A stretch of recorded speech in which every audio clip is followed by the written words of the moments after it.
Hi everybody, this is Hande the Hande Mackinnon, and I'm joined by Aqualung again. Hello, hello. And as you can see, this is Donkey Kong. This is it's It's it's Epilepsy about Donkey as Kong, epilepsy Donkey Kong. aka Donkey Kong for the Atari 2600. Whoa. We're playing more 2600 games with Aqualung here. Yeah. Yeah, Okay. this whole like color swap screensaver type thing is very common in Atari games. And yeah, you in Do some you, cases do you think they did this for the burn reduction? So maybe yeah, that makes sense. yeah. But Okay. it's just like visually, it's just like something to All right. Hello. occupy. I don't know. Oh, okay. Sorry, I thought that you. Oh no, I trailed off because I didn't know what the hell to say. All right, and it's the Gingerbread Man Donkey Kong as well. So Yes, it is. yes, it is. All right, let's. Is he pegging you off there with his left hand? It looks like he's flashing it down at Mario like, Yeah, yeah. yeah. Okay. All right, let's get started. I think you have to hit jump to start the game. Oh, There okay. you go. He is in pajamas. Jumpman is. Yeah, Jumpman or Mario. Yeah. Okay. So I know you are a fan of conspiracy theories, and we know Coleco did the this version of Donkey Kong for Atari. Do you buy the conspiracy theory that Coleco made the game intentionally bad to make their version look better? Well, I mean, I don't know if I would say that I think they made it intentionally bad. I think it was more like they made the ColecoVision version intentionally better. I don't think they sabotaged the game because at the end of the day, it's like they still have an investment in it. Yeah, that's interesting. Yeah, Coleco is a fascinating entry in the creator canon of early '80s video game companies because shit, he That pulled a damn fast one. flaming duck got you. Yeah, he pulled a fast one on me. He changed directions. Oh no. Oh, there it is again. Yeah, you have to. I think that I struggled with this too when I played it recently, and I forgot about the fact that you kind of have to let it travel into the other. I think you want to stand back a little bit more and let it travel past the. Okay, I lost all my lives, so I have to Lost all start. your life. Yeah. All right. Okay. Yeah. Sorry. Somebody's also drilling. I don't know if the microphone's picking up that, but suddenly somebody is drilling something upstairs. So I kind of freaked out a bit. All right. All right. Yeah. Damn it. The you say Gingerbread Man, Donkey Kong, and now these barrels actually kind of look like cookies to me. So. Cookie. I was just thinking that too. Okay, you know what? Let's take the hammer. Yeah. So yeah, I love classic Donkey Kong. I thought did the barrels just stop? There's no music for that. Oh. Oh, yeah, there Yeah. it goes. Yeah. You don't get that music cue to let you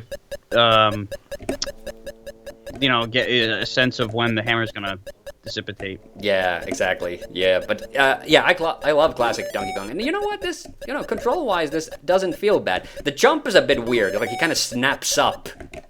Yeah. I guess it's. This is a weird comparison, but I guess it's a little bit like the Game and Watch version in that regard. All right, so I'm not gonna. Ooh, ooh, ooh, ooh. Don't like that. Okay, yeah. So I was about to. Oh. I was about to say about Coleco that they were kind of an interesting, company back in the day. They were a toy company, but they were also kind of like the first, big like game devs for hire kind of company. So before the ColecoVision came out, like their entire business model was that they specifically made. I lost all my lives. Okay, so. Their entire business model was more or less, making games for hire for, especially, didn't Coleco did the Smurfs game, didn't they? Yeah. Yeah, and they had like some of the because I have to remember at this point in time in the history of video games, there were no such things as like experienced programmers or experienced game devs, and Coleco were really the only ones in that regard. So. They were like renowned for their like talent, so that's interesting. So that first of all, Nintendo, shit. Yeah, I think you gotta trap them behind it. I think you had the right idea for like you want to kind of stand back, let them travel past, and then there you go, get them in there. Because otherwise they might follow you if you try to jump over them. Yeah. And then have them chase you. Yeah. It's the So you only. kind of want to. Okay. Yes. Yeah, Good. yeah. Again, we're having the same issue as with Pitfall. Like, I'm not sure like how close I want to stand to that edge of the platform. Yeah, I think you're getting a rhythm going here. Yeah. I don't usually have. This is not. This is missing the. There's some stages missing. Yeah. Yeah. There's two stages missing, and the factory one. That they weren't gonna put that one in there. Yeah, and stage 3 is the one that I always have problems with. Like, actually, like that final level, normally I don't have a lot of problems with. It's only if like the flames start to have like some weird. I don't know if they're like, randomized or anything, but when they have like a really weird pattern, that's when I start having trouble. Yeah. Yeah. But I think I said it in my original review of this version that I really don't. I think that this version gets a bad rep, but I think a lot of it has to do with the comparison to other, like, basically every other version. But on its own merits by itself, it's not bad. It has its flaws. I mean, again, I'm saying this, like, the reason I kind of wanted to do this, well, one was because we talked about that in the Pitfall video already, was because I didn't have you as a guest on the Strong Bad Extra episode where there were kind of these Atari-ish games with the fun machine. How did I? You caught your ass. Yeah, I jumped a little too late. So one reason I wanted to do this was to just have you on while we play Atari, and also because I wanted to experience Atari myself, and I'm having a really good time with these. But yeah, it's only the two screens. I think it's time to switch games. All right, we've switched games, and this is Centipede. Sorry, I think you missed the title screen there because we were talking over it. Okay. So it's move and fire. Oh, there we go. There it is. That is a nice looking title screen. I gotta say, for Atari, that looks really cool. Okay. That is, yeah. And a lot of games, didn't even have title screens. I mean, I've noticed that too. And ooh. Oh wait. Okay, so that's the shoot button. Yep. It's moving really quickly. Yeah, it does. Like, I'm wondering if my settings are off, or is it supposed to move like this? I think it does. It looks like it, but I don't know how it feels. Yeah. But I want to say that it's... So, I've never played... I have never played Centipede before. I played, I have a couple of other games... Oh! Don't go! Yeah. I had a couple of other games on here that I'm thinking of that we might play. Literally my only exposure to this game, and I don't know how bad this sounds to some people, but okay. I got that first Centipede. Oh, damn spider! Yeah, the spiders are kicking my ass. Ooh, what happened there? Oh, that might have been your last life, and send you back to the red Yeah, and but black it was screen. like flashing different colors and stuff, so I don't know. Ooh, okay. Oh no. Oh no. You don't have to stay at the bottom of the screen. Yeah, I know. Yeah. Sorry, I'm forgetting. I'm thinking this is Space Invaders. Yeah, no, it definitely has that same kind of like. Oh no. Layout. This is bad. And then it goes back up. Oh. Yeah, that was me. Sorry. Yeah, so my only real exposure to this game, and I don't know how bad this sounds, is the Adam Sandler movie Pixels. Okay, I guess I ran out of lives now. Okay, it's time to start over. Yeah. Which I'm on record stating I actually like that movie, but I get that a lot of people don't like that movie. So, I can't say that I've. You haven't seen it? No. I've pretty much I've stopped watching Adam Sandler movies a while ago. Yeah. And don't get me wrong, it's a very formulaic kind of movie, but I did like the fact that all the classic video game references, because specifically it features characters from like early '80s arcade games that I'm a big fan of. So, the funny part about that is a weird cultural phenomenon. That movie and then Wreck-It Ralph were kind of responsible for what I kind of like to call the Q-Bert's little mini renaissance that he's had in the movies in the last couple of years. Like, Yeah, you know, you're probably right. Yeah, and you know, I actually have like Qbert. I have another Let's Play video I did last year where I was playing Qbert. It was but it was not an official game. It was a fan-made recreation of the arcade called PC Bert. Which had... Did the original Qbert have, like, that kind of robotic voice synthesis thing? You know, I don't think I've played the original arcade version, at least not in, the longest time, like, to the point where I could confirm that was the case. Yeah. In fact, it's like a lot of these games, a lot of these Atari... these classic arcade games that were transferred to Atari or ported to Atari. This was my introduction to a lot of those games, like Centipede, for example, Donkey Kong, Pac-Man. My introduction to a lot of these games was through the Atari and not the arcade. So I didn't have that stigma that a lot of people have for Atari games, where you compare it to the arcade version because you've played the arcade version. Yeah, the game speed seems to be pretty. The game speed's pretty fast for me. Like I'm doing really badly.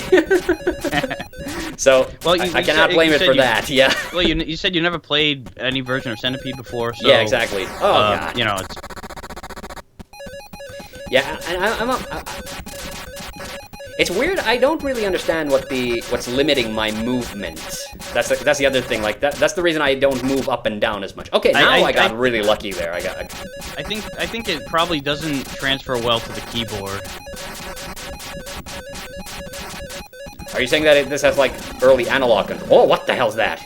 No, I mean like I like using the keyboard as your controller doesn't. I don't think the input's off or anything like that. It's just I don't think that it's as comfortable. I'm just picturing it myself. I don't because I don't think I've okay, now I'm just randomly having like my best run here. Yeah, I'm not doing anything differently. I'm just like all of a sudden like I've gone through 4 centipedes. Yeah, you know, it's like it's like the guy that gets drunk, gets behind the wheel, goes head on with the telephone pole, and comes out without a scratch. You know what? I can't say one thing I'm not a fan of. That noise that the spider makes is really starting to get on my nerves. Oh, you know, I'm not hearing the audio, but I think I know what you're talking about. It's like that. Bleep, bleep, bleep, bleep, bleep. Yeah. So yeah. That's a frustrating. Okay, but I think we've had enough of Centipede because I don't think I'm gonna I don't think it's gonna get better than that. So let's switch over to another game. All right. I actually do not know this game. All right. So this will be interesting. All right. So, hi everybody. So we've switched games again. Are you seeing the screen share, by the way? Yep. Okay. Yep, we're good. And it is playing the He-Man theme. So, but it's just Masters of the Universe, Power of He-Man. Oh, so is this not the? Because I know there's 2 games, and one of them's like a Defender clone. Okay. Well, we will see, because I am unfamiliar with any He-Man Atari game. Yeah, and you can't say, oh, this is the one that I'm thinking of. Okay. All right. And it definitely had the cartoon's theme song rendition. So this had to be a very late. I am in control. Okay.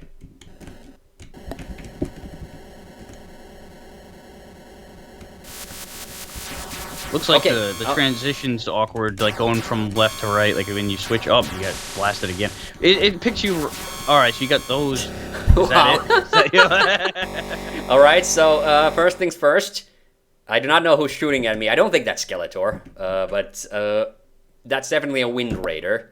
Whoever it is has some pretty bomb-ass weapons. Yeah. Which is weird because I don't think it has that in the cartoon. Ooh, what is that? What the? Yeah. Well, that thing is traction. Also, I don't know why sometimes I shoot forwards and why sometimes I like drop a bomb. Is there anything to do with are you hitting a directional button at all?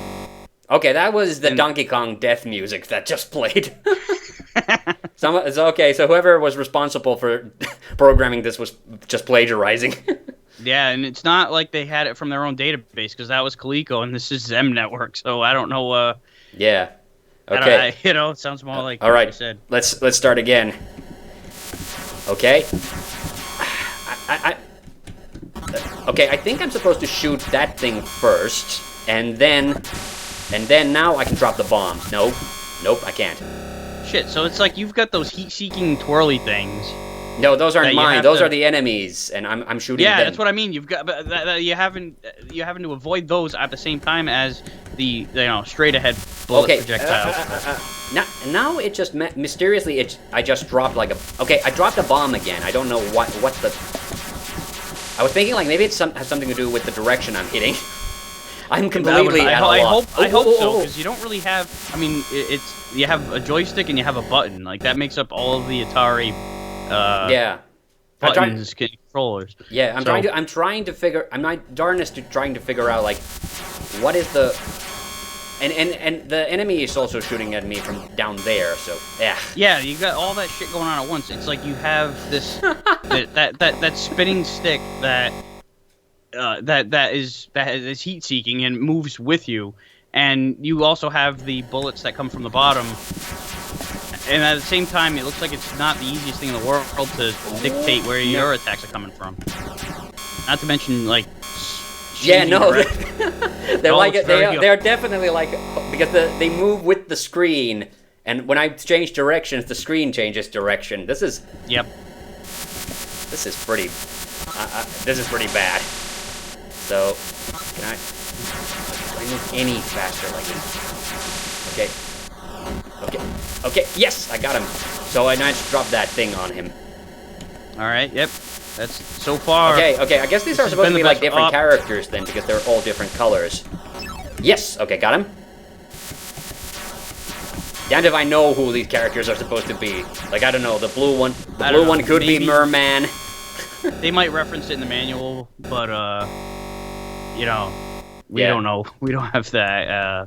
Yeah, and also interesting side note: Mattel property on a Atari video game system. Yeah. Jesus. Like just lining up, it looks like it gives you no chance for recovery. It's just like bam, here's another one. I'm gonna apply my pitfall strategy, which is I'm gonna go to the left. Except it's not going so well. Jesus. No, it looks like it's just as bad. Damn it! I dropped my bomb already. Like I sometimes I'm thinking like dropping the bomb has something to do with me hitting that flying thing, but the problem is like. Why do I have such shit range? Okay, I can hold down the button. Now I just dropped it. Is it down in the fire button? No, it doesn't seem to be any rhyme or reason. And also, when I'm in this starting area, I can't shoot anything. So that is awesome. Well, it probably doesn't want you to blow up your station or whatever the hell that's supposed to be. Yeah, I know. I have no idea. Jesus. It looks, it looks like it's so hard to get your shot lined up. Like there's such a limited amount of. It is, and I don't have any damn it! I can't. Oh, okay, I managed to dodge that. Okay, yes. No. Okay, white henchman. Ugh, and I got the. Okay, I got two guys that time. Damn it! Ooh. Okay, I think I've... There you go. That's pretty cute.